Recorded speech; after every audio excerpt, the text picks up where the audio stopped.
Hello, everyone, and welcome to Cloud Wars Live, where we explore today's digital revolution by speaking with business executives and thought leaders who are changing how the world lives, works, plays, learns, and dreams. Our guest today on this special sponsored episode of Cloud Wars Live is Steve DeHeeb, who's a Senior Vice President at Oracle, overseeing a lot of their cloud businesses. Steve, welcome back to Cloud Wars Live. Good to have you. Thank you so much for having me. Happy New Year's.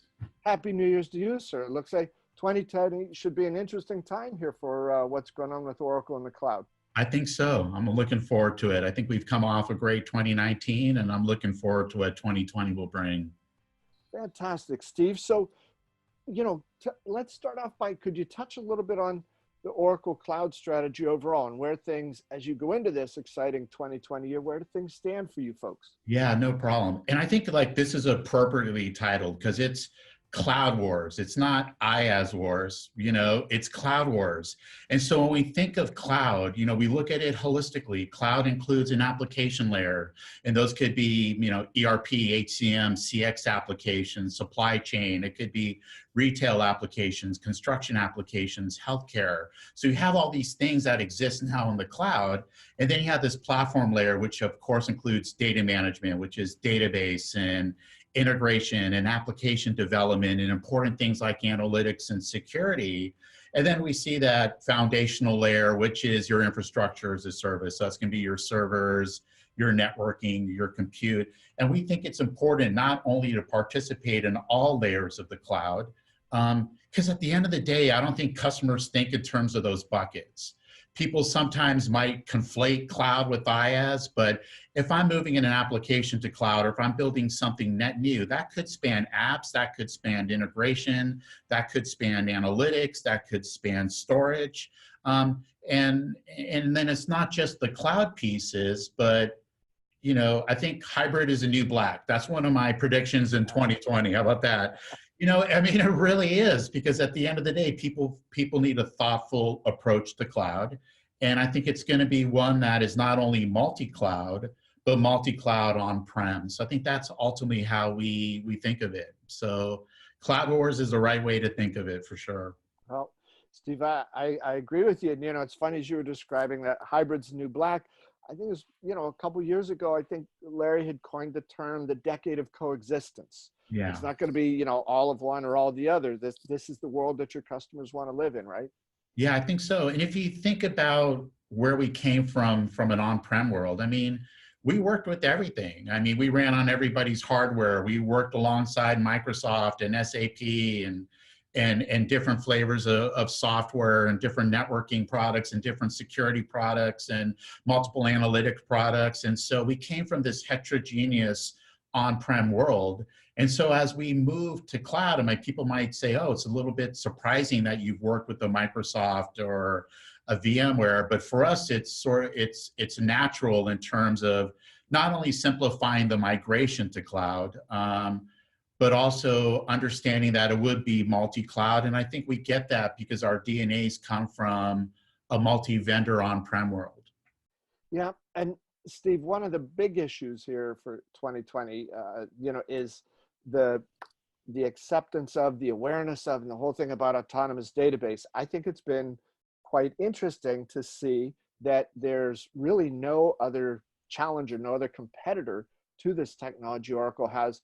But from what Larry and Safra have said on the earnings calls, it certainly seems that customers are very eager to see what could happen here with in the digital world of digital business, to have a database that is fully autonomous. So talk to us a little bit about what the reaction to that has been, and what's the momentum like right now?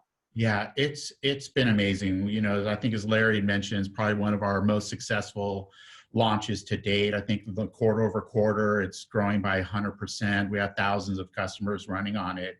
And I think the value props are just really too amazing to ignore if you think about it. And not trying to be, marketing hyperbole, but if you think about it, it's self-driving, it's self-securing, and it's self-repairing. So it eliminates human errors. It automates, most of the tasks, 80–90% of the tasks that you would normally have to take on with respect to maintenance and others. Things like self-patching might be the killer app. We used to talk about in terms of killer apps for things back in the day. I know I'm dating myself. But for customers, especially when you look at some of these breaches, I mean, Equifax was a breach that was, it was an unpatched database. You look at things like Capital One, and that was an internal attack, and it was something that just wasn't secured, encrypted by default, which autonomous does as well. And so we think, at the end of the day, self-securing, self-repairing, and self-driving relate to reduced cost because the maintenance is automated for me. It amounts to reduced risks, again, self-patching, self-encrypting, elimination of human error. And then it also really helps customers focus on innovation. So if I'm not spending time on the maintenance, if I'm not spending time gathering data and preparing the data and analyzing the data, but it's time to insights. It's in the things people are doing with autonomous are amazing. And I'd love to talk to you more about that. Those value props are hard to ignore. And in addition, not like I think sort of the Amazon case that's out there where it takes, years and 100 teams and, unlimited resources to move off of Oracle. We make it very simple for our customers to adopt autonomous database. Yeah, that seems to be something, Steve, we're hearing more and more from Oracle about that. It's simple, it's fast, and it's that Oracle has sort of taken on a lot of the integration responsibility rather than, as we've seen over the last 10, 15, 20 years in the enterprise space, the vendors sold this stuff out to the customers, and it was the customer's responsibility to make all that mismatched stuff work together. I think that's right. It's a fundamentally different philosophy. Like if you look at what we're doing with emerging technology, we're taking things like machine learning and we're embedding it into the database to make it self-driving. We're taking that technology and we're integrating it into our security technology so it can automatically identify anomalous behavior or events and protect against that. We're using machine learning to provide autonomous Linux OS, which gives you a pure self-driving, self-securing, self-repairing, no human error operating system as well. And it's interesting, but we're also taking the same technology and we're weaving it into the applications. Okay. So machine learning integrated into ERP can help you automatically identify fraud via audits. Integrated into supply chain allows you to recognize patterns and pricing and optimize your supply chain. So we do feel if you sort of see how other vendors talk about something like machine learning, it's like download the code. You need like a room full of PhDs and you can figure out what to do with it. And to your point exactly, we've done the hard work to take this technology and implement it into the services we offer our customers so they have out-of-box value leveraging that technology, but they don't need to do the work themselves. Focus on what matters the most for your company and let us do the hard work on the integration.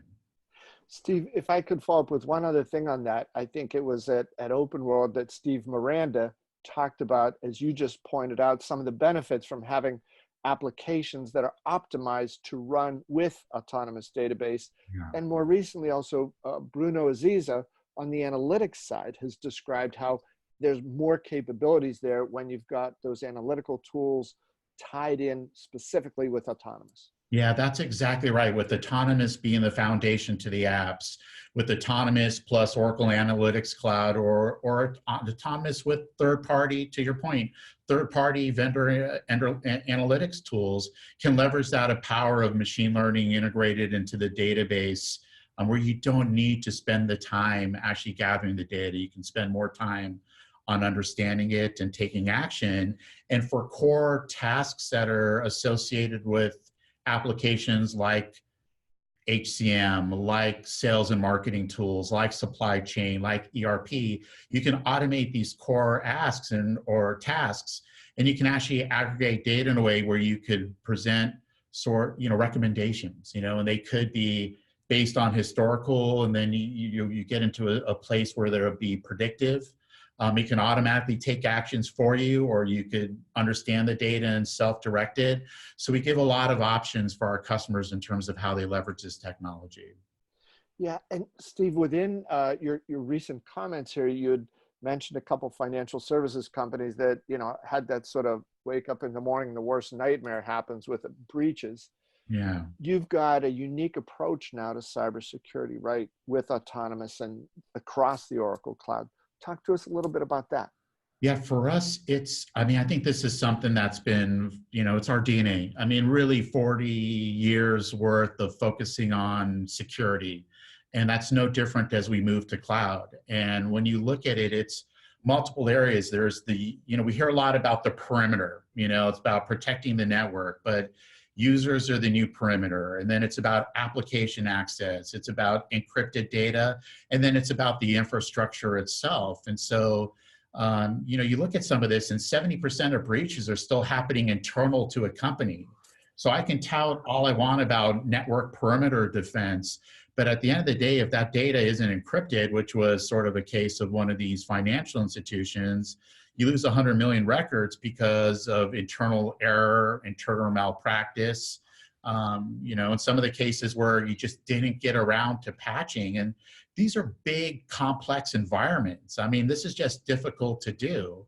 So why not take emerging technology like machine learning and integrate that with, decades, thousands of man years worth of engineering database optimization, because we couple that and then along with our Gen 2 cloud to give you this autonomous capability. So, and security is first. It's users, it's apps, it's data, it's infrastructure, it's inside out.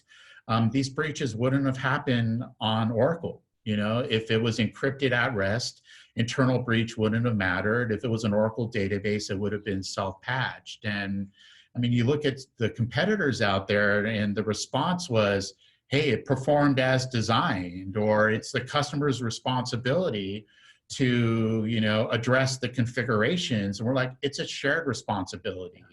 And so it's a fundamentally different approach. And I think when you start seeing the acceleration to cloud, I mean, this is a main concern to people. It's not like, I need the performance, I need the scalability, I need the reliability, and security is paramount as I move my resources to cloud.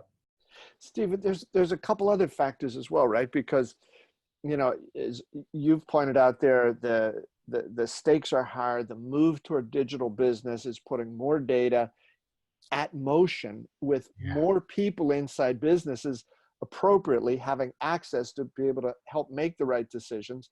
And then in another dimension, you've got IoT happening and the incredible new capabilities that happen there. But with that progress comes the cost of securing all that. So the nature of the perimeter, as you described it, is broadening more rapidly than we can really imagine. And the number of people who are now involved in working with data is higher than ever before. So these issues that you've described about the strategic importance of security at every possible layer and level is just, it seems it's more important than ever before. And it's only going to become more so, right? I think you're right. And you're right. It's the type of data that's out there. We see these personal records. We see facial recognition data that is getting hijacked. You're right. There's a broader set of people, line of business now. I mean, I had a marketing intern configure an autonomous database in 2 minutes. And it's interesting when you look at our new data warehouse sales, 40% of them are actually net new to Oracle workloads. It's not a lift and shift. And many of them are in line of business. And so you're right, there's more people than traditional IT that's touching the data. Now, I think the positive thing about this as we engage with customers is while security used to be inhibitor to cloud, we're actually now seeing it as enabler. We go in and we present our story and customers are like, your cloud's going to be more secure than I can do on my own. And so I think that's playing very well for customers. I think they understand this stuff is moving and it's complicated because if it's multi-cloud, if it's hybrid cloud, I'm connecting on-prem to cloud, on-prem to multi-cloud. How do I think about connecting all that? And that's happening anyway. So coming in with a story that resonates and shows them that they have a true shared partnership in how we approach this. And there's just some fundamentals we apply to avoid risk is something that I think is really helping to accelerate things for us. Well, Steve, the point you just made about the movement from what had seen before in the early years of the cloud, that cybersecurity was a risk with the cloud. now to being an enabler. I mean, it's just true. And I think you talk to a lot of businesses of any size, and it's not at all an indictment of the teams they have trying to do the cybersecurity. I mean, the bad guys are out there. They're getting smarter, faster, better than ever before. And as we've discussed, the nature of business here in 2020 is just very different. Data is everywhere. So that ability for a tech vendor to be seen as an enabler of some of these new essential strategic capabilities, rather than somebody, maybe in the past, some tech company said, hey, look, I sold you the stuff. Now it's up to you. Yeah, well, it's not in the past. It's still happening. Yeah, yeah. I mean, now, look at Amazon's own press releases. Yeah. But it's true. It's absolutely true with respect to security. And I think people are understanding now it's enabler. I think you're right. It's sort of interesting when you look at the stats. In 85% of the cases where a breach occurred, there was a patch already available.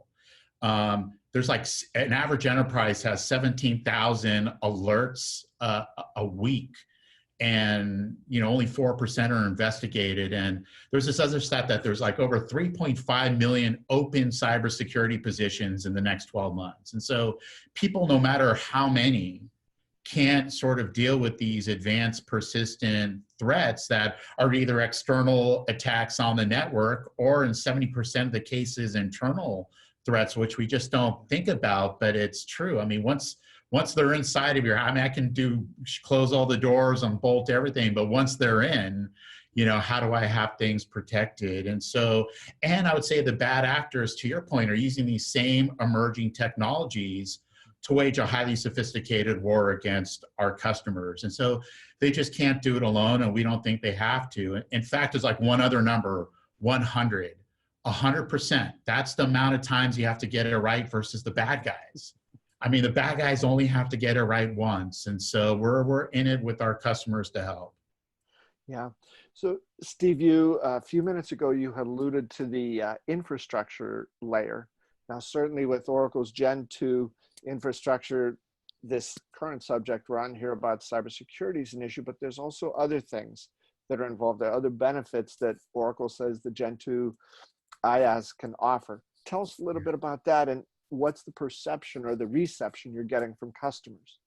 Yeah, I think it's, security's been paramount. I think when you look at what we've done, I mean, we did have an opportunity to be a fast follower, and, we've designed a Gen 2, really purpose built for the enterprise, and with sort of foresight into these types of workloads like machine learning, like IoT, like blockchain. We're having tremendous adoption with HPC applications. And so not only can we support traditional workloads, but you need something that's architected to support and scale these workloads that weren't around 10 years ago, if we're going to be honest. And so I think security, I think performance, things around governance and control that are important to enterprises.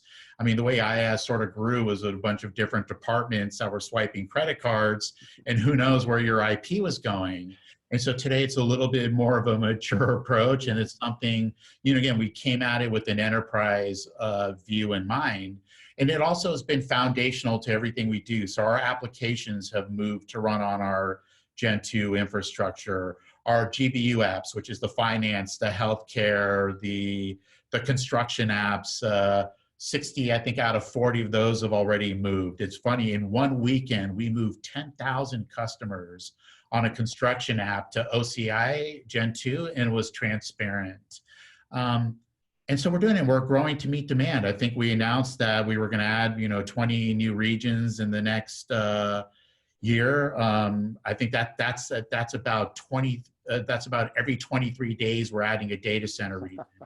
In the last 6 months, and it's been Seoul, Mumbai, Sao Paulo, Zurich, Sydney, 2 FedRAMP data centers, 3 DoD data center regions. And so we're expanding. We've announced that we'll hire, 2,000 people to help support, global expansion, engineering and development on a global basis for this. So we're excited about the momentum, and it really is foundation to sort of, to go back to cloud wars versus IaaS wars. It's foundation to really everything we're doing, including IaaS services.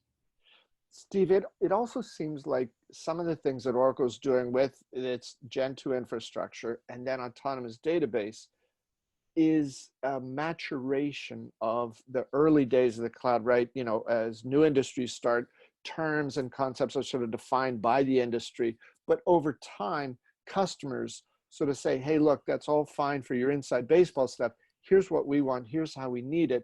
And it seems that the pairing of autonomous with the Gen 2 infrastructure is an opportunity to help customers optimize the best capabilities of both. So do you see there that Oracle's got a differentiated position by being able to bundle those together? It really is. Again, they work in concert. So when we're offering somebody autonomous database, that it comes with the Gen 2. I mean, that database runs on Exadata that's made up of our Gen 2. So this is all together. And it's not just customer requirements. It's interesting. It's our own requirements, because when Steve Miranda wants to run ERP, on Oracle Cloud, I mean, our ERP is used by some of the biggest companies in the world and houses your most sensitive data. So, we got to make sure it meets those demands as well. But I'll tell you, just like this quarter, we talked about Biogen and Cisco and MGM Entertainment and Walgreens and Swiss Post. These are all companies that are using autonomous and Gen 2 together. So it's an exciting time. It's a differentiated product. And, I think, it's exciting going into 2020 to have this head of steam with us around autonomous. Steve, one other look ahead question here for this year. You get to travel the world, spend lots of time with customers. What's their general sense now about the trends that of the topics they ask you about and their priorities as you're coming into this year, when it seems that digital move is certainly happening, the primacy of their ability to deliver quickly on what their customers want and need, right? Things are happening so fast now. I think that's it. It's interesting. We may have talked about this a little bit before, but what I'm seeing it again, if you look at sort of the last decade of cloud and what we've sort of talked about, a lot of it has been, okay, I mean, there was early benefit to, instead of buying storage and racking and stacking in my data center, I'm going to rent storage from you. Instead of buying and deploying compute capacity on my own, I'm going to rent, compute from you. And it was great, and it reduced costs, and there was scale there, arguably reduced costs. And as some people have sort of, there's a dual edge there. But what I'm finding out is it's not about moving the data. It's about, what do I do with that data now that I've moved it, right? How do I apply rich analytics? How do I leverage things like IoT? How do I do things like blockchain to track the provenance of goods, or to reconcile across ERP systems, or provide transparency in banking transfers? We have customers using autonomous database to reduce the time it takes to get blood results from 2 weeks down to 30 minutes, to provide precision agriculture, leveraging weather data, drone photographs, and others, so they can optimize crop yields. So we're seeing this, this sort of going from a very sort of, I think, simple value proposition, which on its own was obviously revolutionary, to your point, what can I do differently? Just moving my storage from my prem to your cloud doesn't change my business. It doesn't help me engage with customers or innovate in newer and faster ways. And so I think that's what customers are looking to embrace. And those are the types of conversations we're having with them. Steve, it makes perfect sense here. One of the premises here at Cloud Wars is that the cloud is going to be sort of the engine of the digital economy. And of course, it's up to every business to use those capabilities in the right way. But the explosion of the acceptance of what's going on now with cloud is companies sort of every size in every industry all around the world are seeing, I can use the cloud to move faster, to, as you described earlier, Steve, redeploy my resources toward higher value, externally facing growth opportunities instead of internal sort of grunt work. And I think that 2020 represents an opportunity here for the entire industry to help their customers do things, as you said, that they never thought possible before, create new business models, and become the sort of companies they need to be to really thrive in this customer-driven future. No, I couldn't agree more. I appreciate it. And I appreciate you providing this platform as well. I think it's really informative for people as they look at making decisions going forward. So I appreciate it. Steve, thanks. Last word for you. Anything that you wanted to be sure to touch on before we wrap up? I think we've covered it. And yeah, I think we're going in an exciting gear. I think it's about autonomous. It's about integrating intelligence into the applications. I think it's about delivering differentiated out-of-box value to our customers across all layers of the cloud. And again, I think when we think of cloud, think of it holistically, because again, while we tend to try to put things in buckets from a deployment perspective, those disappear. We don't think in silos, or at least we shouldn't as we move forward, and we should think holistically in terms of solutions, and we should think about offerings that provide hybrid, new black, multi-cloud, as well as multiple layers of services to help support that journey. Can I jump in a little bit on your trend there with the new black? I got a black shirt on, Steve. I know. This is probably the one time I'm not wearing black, but I did try to go, black is a food safe color for me, because I tend to build things on me, but this will still provide some camouflage. Look great. You look great. Absolutely. Steve, thanks a million. Always a pleasure to speak with you. And thanks for those illuminating ideas about where 2020 is headed.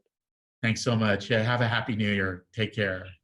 Thanks, Steve. And thanks to all of you folks for being out here, for joining us here in this special episode of Cloud Wars Live, sponsored by Oracle and featuring Steve DeHeeb, Senior VP for the Cloud Business Group at Oracle. Look forward to seeing you next time.